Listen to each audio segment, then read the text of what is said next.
चरखी दादरी में भाजपा अध्यक्ष पार्टी कार्यकर्ताओं की मीटिंग को संबोधित करने पहुंचे भाजपा अध्यक्ष ओम प्रकाश ने कहा, कुलदीप जब चाहे भाजपा में शामिल हो सकते हैं, उनका स्वागत है। कुलदीप कार्यकर्ताओं से सलाह ले रहे हैं, जल्द इस बारे में फैसला लेंगे। नगर पालिका नगर परिषद का चुनाव चल रहा है। मैं पूरे हरियाणा में इस चुनाव के प्रचार के लिए जा रहा हूं। कई स्थानों पर जाया हूं, कुछ स्थानों पर कल जाना है, कुछ पर परसों जाना है। आज दादरी में हूं। हमारे लिए सौभाग्य की बात है कि हमारे शहरी निकाय मंत्री भी कमल गुप्ता जी का दादरी से संबंध है, जैसे मेरा है।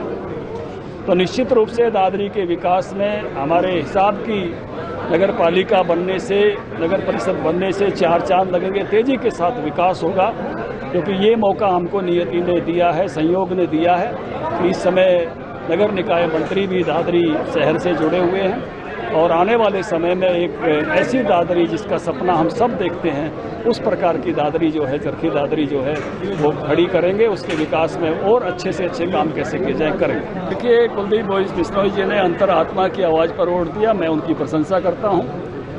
और निश्चित रूप से उन्होंने अपने वर्करों से पूछा है, जब वो अपनी राय बताएंगे, भारतीय जनता पार्टी को संपर्क करेंगे तो तब इसके बारे में आपको जानकारी देंगे। केंद्र अग्निपथ जो स्कीम शुरू की गई है, उसका काफी विरोध हो रहा है। देखिए, बहुत ही प्रशंसनीय बात है। मैं ये कहूँगा कि दुनिया के जो मजबूत राष्ट्र हैं, जैसे इजराइल है, उसका हर बेटा बेटी सेना में जाता है। इस तरह से एक डिसिप्लिन्ड फोर्स देश में तैयार होगी, जो हमेशा देश के लिए काम आएगी। एक 4 वर्षों का अनुभव बहुत लोगों को मिलेगा और उस अनुभव के आधार पर उनको आने वाले जीवन में लाभ मिलेगा। राज्य सरकारें, केंद्र सरकार उनको नौकरियों में, अगली नौकरियों में प्राथमिकता देगी। अफसरों के लिए पहले शॉर्ट सर्विस कमीशन होता था, 5 साल तक डॉक्टर और दूसरे अधिकारी जाया करते थे। ये जवानों के लिए शॉर्ट सर्विस कमीशन जैसी एक तरह से सुविधा देना अग्निपथ से, मैं इसके लिए प्रधानमंत्री जी नरेंद्र मोदी जी का और राजनाथ जी का आभार व्यक्त करता हूं। इस फोर्स के माध्यम से हम बदले हुए देश को देखेंगे। एक बड़ी डिसिप्लिन जो फोर्स जो है हमेशा देश में होगी, जरूरत पड़ेगी जब देश के काम भी आएगी और अपने जीवन में भी वो अच्छा कर पाएंगे। नौकरी ना मिलने पर कहा जा रहा है कि बदमाशी भी बढ़ सकती है।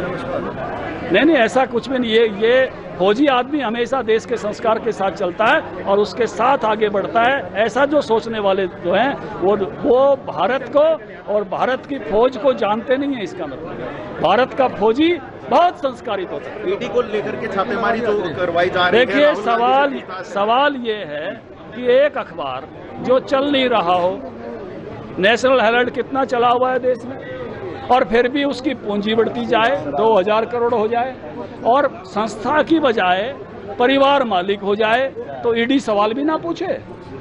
ये सवाल वाजिब हैं जो पूछे जा रहे हैं कि अखबार इतने बड़े बड़े चले हुए, किनकी पूंजी इतनी हुई? पूंजी बढ़ गई, उस अखबार की पूंजी बढ़ गई। फिर संस्था जो नेशनल हेराल्ड चलाने वाली संस्था है, वो मालिक ना रह के परिवार के 2 सदस्य मालिक हो गए। ये निश्चित रूप से सवाल पूछने योग्य है और कांग्रेस ने इसमें सहयोग करना चाहिए।